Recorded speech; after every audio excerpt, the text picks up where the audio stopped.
So, usually the topic of China, we fall on political sides here. But in this moment, I feel like there has never been more bipartisan consensus that we need to be tough on China, right?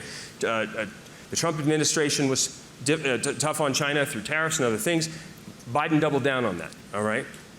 I want to ask both of you, what kind of relationship should we have with China moving forward? And Ben, if you don't mind starting. Sure. I think China is an incredible foil for us and an incredible motivator, and one that can push us to make the changes necessary to bring America back to prominence as a manufacturing, a technology leader, an education leader.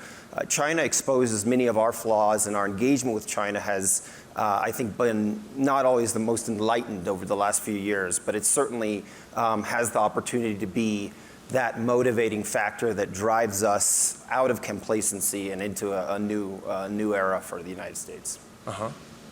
What's your take? I think, look, we have to look at where our relationship with China started 20 years ago. It started from a place of mostly accommodation. We supported their entry into the WTO. China, under that period, has experienced the largest increase in terms of the number of people brought out of poverty in human history, which is an incredible achievement. I think it's also fair to realize and acknowledge the fact that they have mostly done this at the expense of Western economies through incredibly predatory practices from a commercial and trade standpoint. They have also not just turned the other way on illicit traffic of fentanyl into the American heartland, but they've actually rewarded it. They have installed malware onto our critical infrastructure, sent a spy balloon transiting over our landmass. So it's important to look at the totality of the behavior. I actually totally agree that engaging with China and looking at what they're doing is an incredibly motivating factor, and we can't be complacent because our country has never experienced an adversary so formidable as China. The USSR was not nearly as formidable as China is, both from an economic, technological, and demographic standpoint. Today, I think it's important that we maintain relations with China diplomatically and engage, but we also have to strategically decouple from China technologically. And that is where the direction is headed under both parties. And it's ultimately, we made a decision at the early 2000s to decouple our economic agenda from our national security when we said, yes, they are an authoritarian regime that fundamentally has a different view on how to run the world, but we are going to open markets economically and promote interdependence because they're going to become more like us. That bargain has not panned out, and so bringing our national security policy more closely in line with our economic policy is ultimately what you're seeing happen, whether it's Huawei, whether it's TikTok, whether it's ZTE. You're seeing increasing scrutiny on these technology companies, and I think it's a good thing. Jacob, the former chair of Morgan Stanley Asia was in the news just in the last 24 hours saying that if we maintain our current position, in other words, this kind of contentious stance that we have with China, we meaning the United States, we are headed toward disaster. We are headed toward a place where one country will think that the other one, is making an act of violence and, will essentially start a new war, or at least a Cold War. What do you think about that? So first of all, there's, I think, two assumptions in that statement that I disagree with. Sure. The first is the idea that we have a choice between having a policy of accommodation or strategically decoupling. I think realistically, you can have constructive diplomatic relations where China respects you as a diplomatic peer and engages with you in order to avoid confrontation while decoupling economically, because recognizing that it makes no sense for our national security to be overly reliant from a supply chain standpoint and for the entire foundation of our economy on our foremost geopolitical adversary. Sure. Now, we've always been frenemies to China and the United States. Ben, what's your take? What do you agree with? What do you disagree with, what you just heard? Well, I mean, decoupling now is an inevitability, and ironically, a lot of the actions that were taken around decoupling were not necessarily informative around our own vulnerabilities, but they informed China's. And so China has now been working on overdrive as a result of a lot of this, recognizing the types of leverage we own, not only over their supply chain, over their tech majors, but also, of course, their entire economy with FDI running out of China. And so China has now gone into overdrive over the last few years to build self-sufficiency, and they don't want to be dependent on us either. And we're seeing them making record speed improvements, for instance, in the scale of their nanometer chips and the scale of also their efforts to build a global alliance to kind of counter what we have. And so today you have 140 countries who have China as their largest trading power, and many of them are in those middle powers group, the Brazils and Japans and Saudi Arabias of the world, and they are dependent on China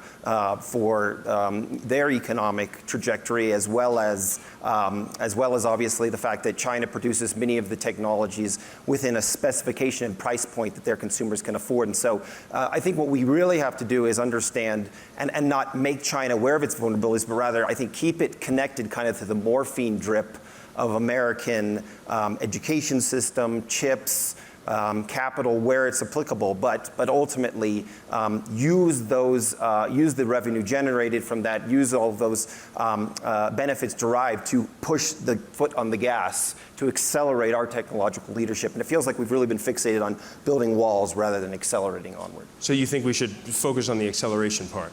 My view is that it's an inevitability and historically proven that China, when you tell them they can't have satellites, you lock them out of the American GPS system. The Russians tried to kick them, tried to withhold nuclear from them, and they always catch up. And then once they've caught up, no longer do the Russians have nuclear leverage over them. No longer do we have GPS leverage over them. And so you want them almost integrated. Of course, Jacob and I I'd say differ here because I want more integration in the sense that if we keep their students coming to our universities, we can keep them home here. They're generating revenue for our universities. They're, we're enacting upon them a leverage of soft power, and we really should be treating this like a Cold War. We're actually kicking scientists and students out rather than keeping them home. And as we build in a kind of a siloed universe, it's almost that old adage of keeping your enemy close and you're closer. Sure. Jacob. So I actually. The argument that making sure that China is strategically dependent on us there are some really compelling points to that. The issue that I take is that right now we are overwhelmingly reliant on them. And to the point that was just made, China is racing to decouple from us, regardless of what we're doing. And so we need to ask ourselves in a very cool-headed way, do we want to pursue a policy where we could find ourselves in a few years heavily reliant on China when they are no longer reliant on us? And what does that mean for our security? The other thing is power is a relative thing. It's not an absolute thing. And so that means that it's not because you make advances and reach certain technological milestones that you can pat yourselves on the back thinking that we're doing great. We have to stay ahead of China by an order of magnitude in order to maintain deterrence. If you want peace, the number one thing that will advance the interests of peace is American strength. Because ultimately, if you believe that geopolitical leaders are rational actors, they will not start a war that they believe they will lose. It's when doubt is in their minds that they are actually willing to roll the dice and make a move and see where the chips fall. And so that is where ultimately I've made a ferocious argument that technology is the foundation of American power. In a world where you have 320 or so million Americans and 1.3, 1.4 billion Chinese people, the only answer to that is technology, because technology is nonlinear. And so through technology, the US can maintain its deterrence, but we have to stay ahead. Jacob, you have a passion around AI, and God knows we've been talking about it endlessly at this conference and will continue to for the rest of the week. how are we supposed to address that, given what you've just said? What should we do, given the complexity of I mean, artificial intelligence isn't a single thing, it's a capability. What do you suggest that the United States do to maintain supremacy, given that? So the basic approach of the US government today has been a two-pronged approach. On the one hand, slowing China down through export controls, and on the other hand, trying to make sure that the US runs as fast as it can through investments in semiconductor manufacturing and new different AI research institutes and the like. I ultimately think that's the right approach, even though some people will debate, the mechanics of what the right policy is to run faster, whether export controls are effective. I don't think anyone is making the argument that export controls on chips were going to prevent China from developing them. Everyone knew China was going to develop their own chips. But the question is, are you setting them back enough that if you believe that AI is a race, you're actually buying yourself time that is material in that race? I think that's probably a safe argument to make, as long as you are also racing as fast as you can. Sure. Ben, the thing I said earlier about that we're headed toward disaster if we just maintain the position that we're in, that it could become actual warfare, that sort of thing. You said kind of a Cold War stance would be good, but expand on that. Are you concerned about this disastrous end, or not really? Because right now you seem fairly aligned with Jacob. No, I mean, I think that certainly we are in the foothills of war now, to borrow a phrase from Kissinger. But it's, the issue that we face is that China is, I think, a more formidable enemy than we anticipate. And by kind of poking the bear, as we are across the world right now, we're actually accelerating that process toward war. It's obviously not, imposing upon them sanctions or technology restrictions is not really, I think, the driver of that. Again, if anything, we've helped improve their capabilities as a result of it. It's more a form factor of these, the saber rattling that we seem to hear repeatedly coming out of different parts of America that I think would benefit from that saber rattling, rather than looking for ways to take advantage of the Chinese evolutionary state to keep them buying our chips. I mean, many of the American chip companies derive 40 to 60% of their revenue from China. That money is going back into R&D. We've been cutting off those chip flows, and now China is on par with us in terms of R&D spending. China is now building weapons that supersede their American counterparts, like hypersonic missiles. China controls 75% of the global commercial drone market. So we're almost handing the Chinese our battle plan and then poking them with a stick. And my objective is to rather find a way to leverage them in the ways we can, use, for instance, the students that are coming to America as soft power to essentially avoid confrontation. It's funny, but I mean, it's hard to go to war with someone when they have the same, fight song as you do and like the same college football team. And likewise, if we want to ever try to impose some type of shifts within China, it's not going to come from the outside. It's going to come internally, and it's going to come from us sending folks back. And ironically, it's the Chinese who should be blocking their students from coming over here and being influenced by our way of thinking in universities. Sure. I'm going to come to the audience for a question in a second, but I want to ask you both one more. Most regular folks are familiar with this topic more recently because of TikTok and all of the drama around that. Do you feel that it was handled the way it should be, given your philosophy on our relationship? He's got a good answer here, but I would say it was an interesting one. My personal, I have no dog in the fight, and it's funny. I think actually those that were working to ban TikTok here will find a ready friend in the Chinese government who blocked TikTok repeatedly, restrict its access to children. They know how dangerous it is for productivity and mind rot. They forced its CEO out. He lives in kind of essentially an exile in Singapore now. Or its founder. I think all we need to have though is some consistency and not have selective morality. So we should require of all applications and foreign operators in the technology space in the United States to operate by a certain set of guidelines. If they choose not to, then they're blocked. And along the way, I'd also love an American version of GDPR or something like that, so we have our data protected, whether it's a domestic app or foreign. Right. Jacob? I think the TikTok divestiture bill was a historic landmark piece of legislation on which over 90% of Congress voted for it, which you don't get that kind of a majority on anything nowadays. I mean, Democrats and Republicans don't even agree on what color the sky is, and yet they both voted for this bill. And so I think as an American, I was very proud and content to see that on a real national security issue, our government came together. Now, the TikTok bill does not address domestic privacy concerns, or content moderation concerns, which are valid, and there's an important debate to be had.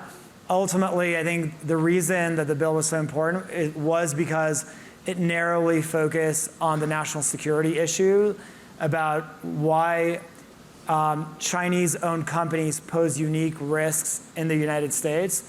And so ultimately, I think it was a major achievement for our country. All right, let's go to the audience for questions or counterpoints.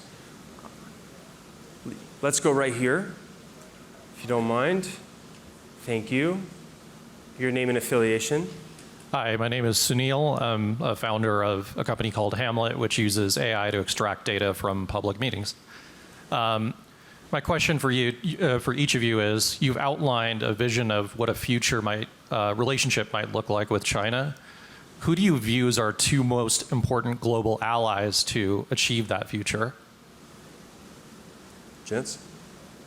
So, in the case of the United States, because we have a decentralized approach to government, I would actually answer that question in two parts. On the one hand, America has international allies like Japan, South Korea, which have incredible capabilities in advanced robotics, and the Netherlands, which is home to ASML and makes advanced machineries for fobs and semiconductor manufacturing.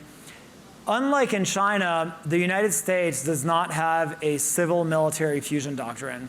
So I would also argue that another critical ally to the US government is actually domestic and is Silicon Valley. Our best and most advanced technologies don't automatically flow back to the US government the way that it does in China. And so making sure that the relationship between Washington and Silicon Valley is vibrant, and making sure that we convert our best technologies into hard power, I would argue is actually a major national security priority. And I'll just end on one example. Recently, in the last year or so, we have seen enormous breakthroughs in humanoid robotic technology.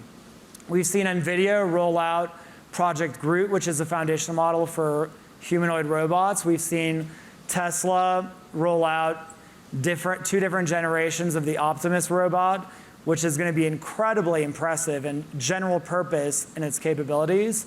We've seen Figure AI, backed by NVIDIA and Microsoft and Amazon, roll out humanoid robots in its warehouses. And on the other side of the Pacific, we've seen China and its state champion, Unitree Robotics, say that the Chinese government views this as a priority to mass produce humanoids by 2025, tomorrow basically, and that Unitree Robotics is going to put them up for sale for $16,000 a piece. And by the way, Chinese humanoids can run at 11 miles per hour and are learning how to box, which is such a perfect example of how they develop the technology and it goes straight to the military. It's PLA #1 consumer. And so we have to make sure that our policymakers have a pulse on the best stuff out there, and that our military is going to keep a pace, because ultimately this is the kind of erosion of deterrence where if they keep advancing faster than us from a technological standpoint, our ability to project power and deter conflict will erode over time. All right, let's go over here for a question. Thank you. Nathan Rosenberg from Insigniam. Hey, Nathan. Welcome home. Thank you, sir. Really great to have you here. Great to be here. Yeah, great. First a comment and then a question.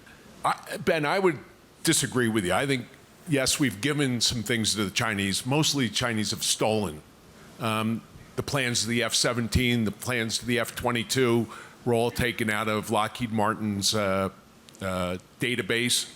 But with the new, not so new, 9-dash lines in the South China Sea, I'd like to ask both of you, what do you think the chances are of an armed conflict in the next few years, either the Philippines or Vietnam, or two ships bumping into each other in the night?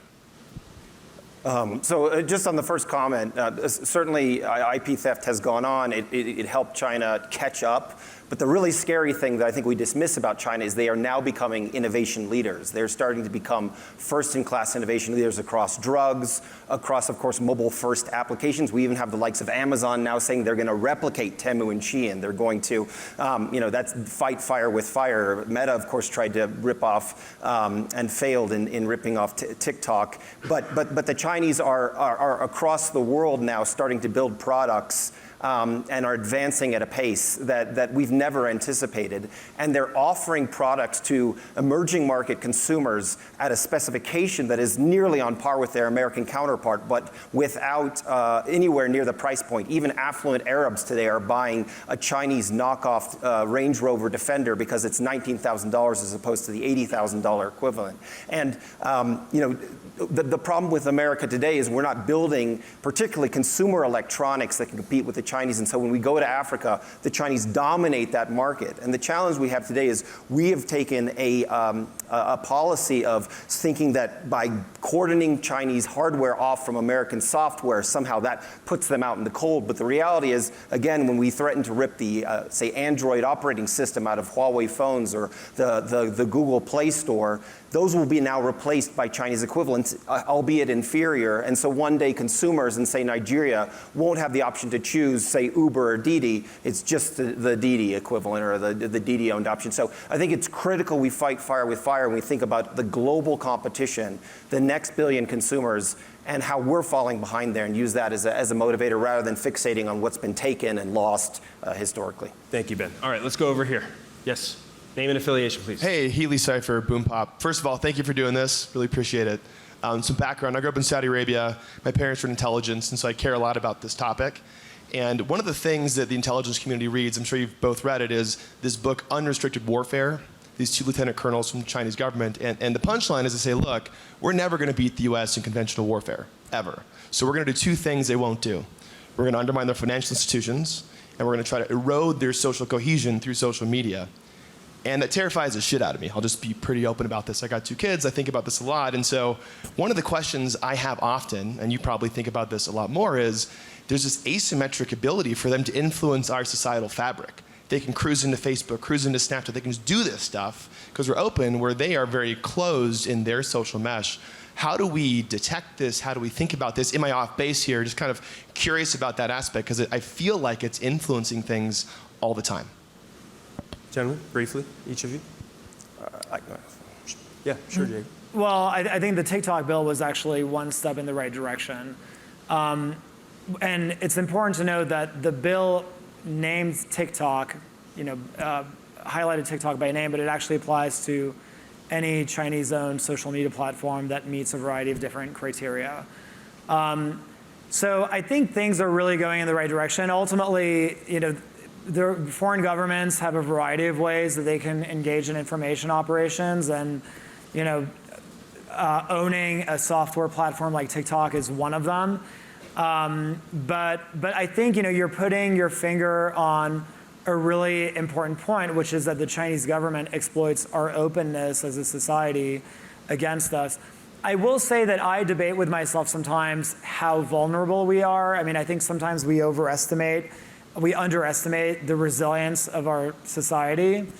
I would argue, that actually the fact that there are 300,000 Chinese students studying in the US is, on the one hand, a strength because a lot of them are very talented and, contribute great things. And on the other hand, those that go back to China, after spending 4 years on university campuses, they're actually going back to China hardened Marxists. So in a way, we're kind of sabotaging them, indirectly.